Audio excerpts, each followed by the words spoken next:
Welcome back to ज्ञान के world. नमस्कार दोस्तों अब ये ऑफिशियल हो चुका है कि भारत के प्रधानमंत्री नरेंद्र मोदी जी अमेरिका के यात्रा पे जाएंगे, जो कि एक स्टेट विजिट होगा। तो आज के हम इस वीडियो में जानेंगे कि स्टेट विजिट क्यों खास होता है और इससे भारत को क्या लाभ मिलेगा। तो आप ये दुनिया भर के अखबारों के सुर्खियों को आप देख सकते हैं, the print, economic times, Reuters और इंडियन एक्सप्रेस में भी।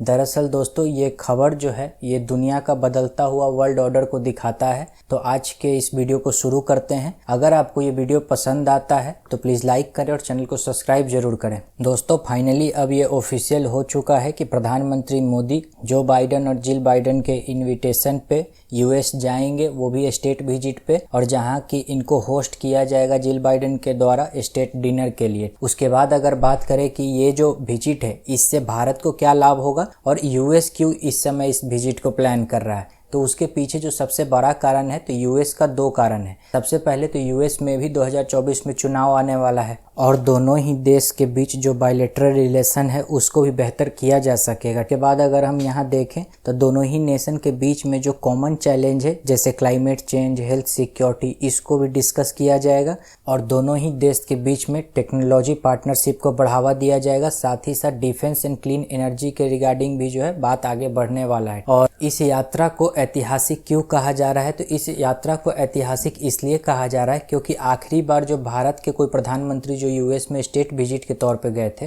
तो वो मनमोहन सिंह जी थे, जो कि 2009 में आखिरी बार गए थे। तो आप कहेंगे कि इससे पहले भी नरेंद्र मोदी जो है पहले जा चुके हैं अमेरिका में, बराक ओबामा के समय में, डोनाल्ड ट्रंप के समय में। लेकिन दोस्तों वो जो था वो स्टेट विजिट नहीं था। स्टेट विजिट ये एक स्पेशल किस्म का इन्विटेशन होता है जिसमें कुछ खास फीचर होता है। तो इसको हम आगे डिस्कस करेंगे कि स्टेट विजिट का क्या मायना है। उसके बाद अगर देखें कि ये जो विजिट होगा मोदी जी का, ये जून 21 से 24 तक होगा, जिसमें ये जून 22 को जो है जो बाइडन और उनकी वाइफ जिल बाइडन के साथ ये व्हाइट हाउस में डिनर करेंगे। अगर जो बाइडन का पूरा ये 5 साल का कार्यकाल देखा जाए तो इसमें अब तक उन्होंने केवल 3 वर्ल्ड लीडर को स्टेट विजिट के लिए न्योता दिया था, जिसमें से कि सबसे पहले इमानुएल मैक्रोन थे जो कि फ्रेंच प्रेसिडेंट हैं, और जो है उसके बाद इसी साल अप्रैल के मंथ में जो है साउथ कोरिया के प्रेसिडेंट को बुलाया गया था, और फिर ये तीसरे हमारे प्रधानमंत्री नरेंद्र मोदी जी को बुलाया गया है। दोस्तों अगर हम बात करें कि इस विजिट को भारत के बढ़ते हुए स्टेटस से क्यों जोड़ा जा रहा है, तो इसके पीछे जो है सबसे बड़ा कारण ये है कि ये इसी महीने में मई और जून में अगर हम बात करें 2023 में,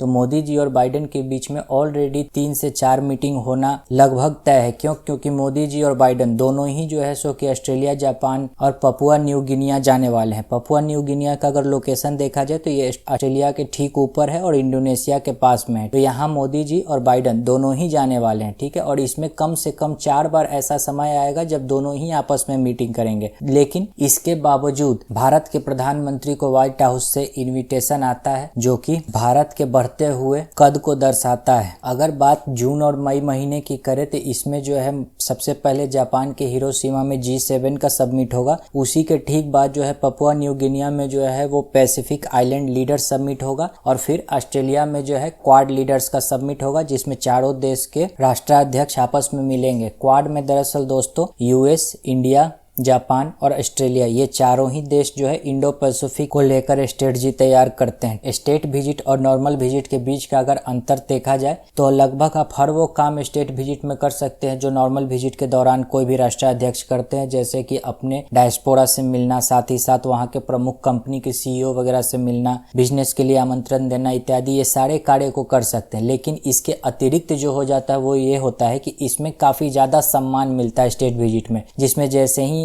जब मोदी जी का एरोप्लेन उतरेगा तो उसके बाद फ्लाइट लाइन सेरेमनी होगा, उसके बाद 21 तोपों की सलामी दी जाएगी। साथ ही साथ व्हाइट हाउस में जब ये पहुंचेंगे उसके बाद फिर इनको डिनर भी कराया जाएगा, और साथ ही साथ जो है जो भी डिप्लोमेटिक गिफ्ट्स होता है उसको भी आपस में लेन देन किया जाएगा। और इसके बाद जो है इनको ब्लेयर हाउस में रहने का भी न्योता दिया जाएगा। ब्लेयर हाउस क्या है, तो ये जो है सो प्रेसिडेंट का एक गेस्ट हाउस है, ये जो है ये ब्लेयर हाउस है। तो ठीक है, आप यहाँ देख सकते हैं इसमें जो है प्रधानमंत्री जी को रहने का न्योता वीजा दिया जाएगा, जो कि आमतौर पे नॉर्मल विजिट में ये सारा जो सेरेमनी और ये जो ब्लेयर हाउस में रहने का मौका ये नहीं दिया जाता है। उसके बाद अगर हम बात करें इस विजिट का क्या महत्व है, तो इस विजिट का अगर पहला महत्व देखा जाए तो स्ट्रेटेजिक पार्टनरशिप जो है वो डेवलप होगा और साथ ही साथ दोनों ही देश के बीच में एक अंडरस्टैंडिंग डेवलप होगा। स्ट्रॉन्ग बायलैटरल कोऑपरेशन के साथ साथ जो है कुछ अन्य क्षेत्र जैसे technology, trade, industry, education, research, clean energy, defence, security, health care, ये सब में जो है सो भारत को अमेरिका के साथ जुड़ के काम करने का मौका मिलेगा। साथ ही साथ जो है पीपल टू पीपल कनेक्शन भी जो है बेहतर होता है। अगर इस विजिट का सिग्निफिकेंस को देखा जाए तो ये है कि एक तरफ जहां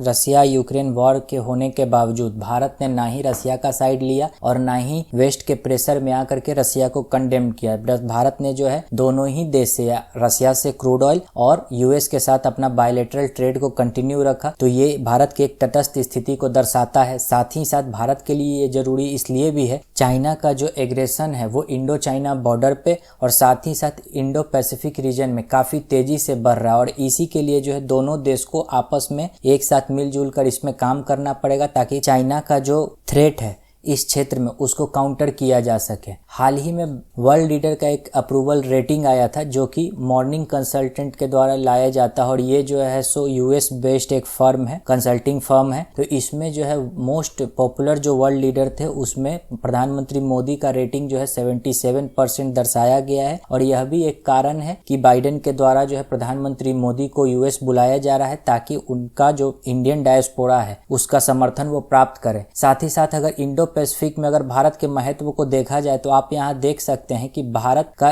स्ट्रेटेजिक लोकेशन इंडियन ओशन में काफी स्ट्रांग है और यही कारण है कि जापान, ऑस्ट्रेलिया और यूएस के लिए भारत एक बहुत ही महत्वपूर्ण पार्टनर बन जाता है। अगर इंडो पैसिफिक की बात करें तो इंडो पैसिफिक से जो है 65% जो है टोटल वर्ल्ड पॉपुलेशन इस क्षेत्र में रहता है। साथ ही साथ टोटल जीडीपी का 63% जो हिस्सा है यही क्षेत्र में रहता है और ये टोटल वर्ल्ड का जो मर्चेंटाइज ट्रेड जो होता है उसका 46% इसी रास्ते से जो है होता है। अर्थात जिसका भी इस क्षेत्र पे वर्चस्व होगा वो जो है ग्लोबल लीडर कहलाएगा। तो यही एक कारण है जिसके कारण कि इंडो पैसिफिक को इतना तवज्जो दिया जा रहा है। अभी इंडो पैसिफिक के लिए जो है फ्रांस, अमेरिका, चाइना, रसिया, ये सारे देश जो हैं अपने प्रभुत्व को बढ़ाने में लगे हुए हैं। और दोस्तों अगर इंडियन डायस्पोरा की बात करें अमेरिका में तो वो जो है टोटल पॉपुलेशन का 1% है, लेकिन जब टैक्स पे करने की बात आती है तो वो 6% है। यानी कि वहाँ का जो डायस्पोरा है, इंडियन डायस्पोरा, वो काफी समृद्ध है और वो काफी इन्फ्लुएंशियल है अमेरिका में। तो आज का वीडियो बस इतना ही। अगर आपको पसंद आता है तो वीडियो को लाइक करें और चैनल को सब्सक्राइब जरूर करें।